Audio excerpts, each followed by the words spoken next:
Olá, pessoal! Nesse período de quarentena tem surgido muitas dúvidas e indagações relativas a diversas áreas de direito, principalmente nas relações de trabalho. Você que é funcionário ou você que é empregador tem encontrado dificuldades em tomar uma decisão.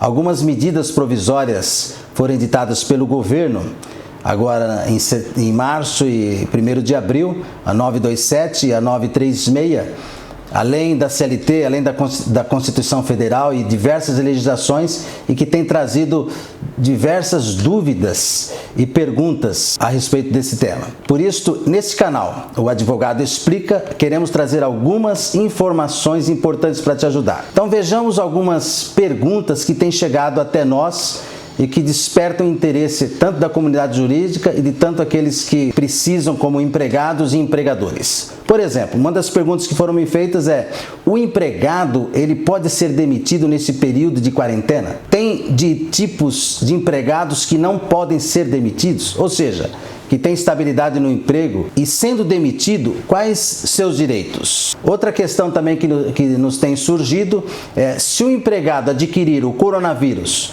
o empregador ele tem algum tipo de responsabilidade? O empregado pode ter redução no salário e redução na jornada de trabalho? Existem riscos dessa redução no futuro, onde podem gerar litígios na justiça? Essa é uma indagação muito importante. Uma outra pergunta que nos foi feita também é se o empregado ele pode ter o contrato suspenso, ou seja, ficar 2 meses em casa. Ele teria alguma ajuda e depois de cessada a quarentena, ao retornar à empresa, ele pode ser demitido? Outra pergunta também que surgiu para nós aqui no escritório foi se o empregado pode sacar a totalidade do seu fundo de garantia. Nós vamos mostrar a você que não somente o valor que o governo autorizou a partir de junho, a partir do dia 15 de junho até dezembro, equivalente a um salário mínimo, mas é possível o funcionário levantar a totalidade do fundo de garantia. E eu vou explicar por quê.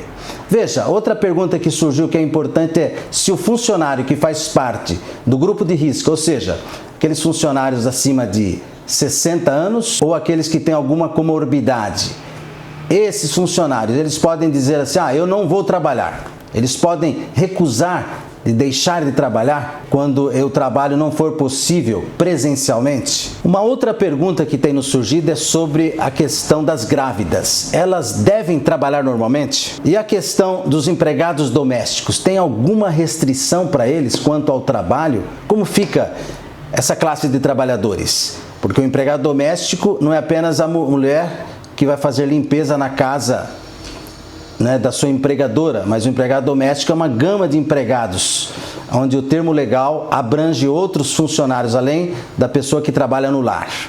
E a questão da empresa, que não dispensar seus funcionários. Essas empresas têm alguma garantia, alguma vantagem determinada pelo governo, seja essas vantagens fiscais ou tributárias ou outras, no caso de prorrogação de tributos? Então, são essas questões que eu gostaria de elucidar com vocês aqui neste programa, o Advogado Explica. A primeira pergunta que eu gostaria de esclarecer vocês neste programa é a seguinte: o empregado, ele pode ser demitido nesse período de quarentena? E se ele for demitido, ele tem algum tipo de estabilidade? Ele pode retornar ao emprego porque a lei prevê estabilidades para ele? E se não houver estabilidade, quais os direitos que ele vai receber sendo dispensado?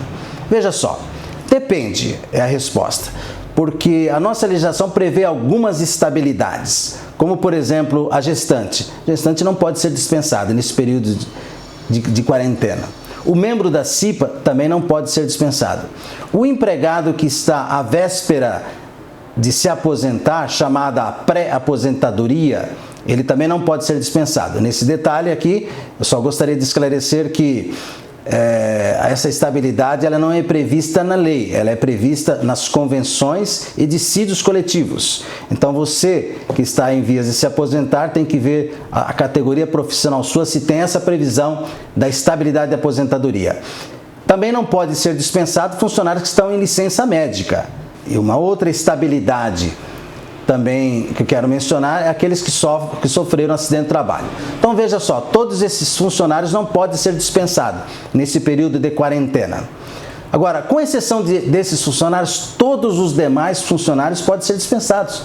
Vamos imaginar que a empresa ela resolveu não aderir ao programa governamental, tanto da redução do salário e da jornada, como da suspensão do contrato de trabalho, que nós vamos falar num próximo vídeo sobre isso, porque essa questão ainda está sub júdice e nós vamos ter uma decisão agora no Supremo Tribunal Federal, dia 16 de abril, que vai nos clarear, que nos vai dar luz sobre essa questão. Mas vamos falar então sobre essa questão da demissão e dos direitos então do empregado nessa fase.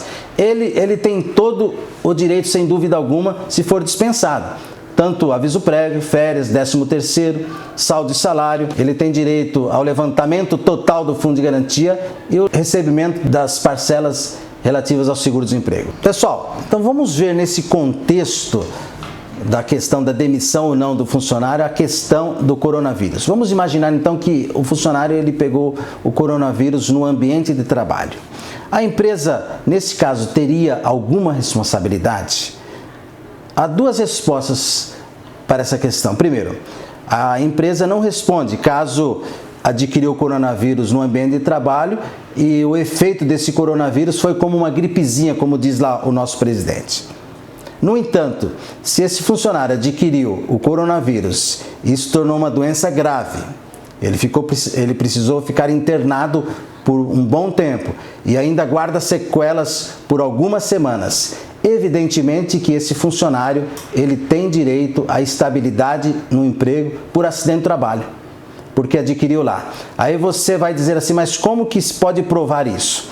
Para se provar o dano da empresa, o dano causado pela empresa, nós precisamos analisar 3 requisitos. E aí vai ficar bem claro em relação a esse aspecto. Imaginando que este funcionário, ele adquiriu na empresa, no ambiente do trabalho. Então, se prova aí o nexo causal, foi provado no ambiente do trabalho. A gente sabe que é muito difícil, às vezes, provar que uma pessoa pegou coronavírus na empresa, ou indo para a empresa, ou no ambiente do seu lar, enfim. Mas vamos supor que haja a prova do nexo causal, que foi lá na empresa que ele adquiriu o coronavírus. Então, por exemplo, o primeiro requisito foi cumprido. O segundo requisito, tem que haver o dano. Porque se não houver o dano, se essa pessoa não foi internada, não teve sequelas, etc.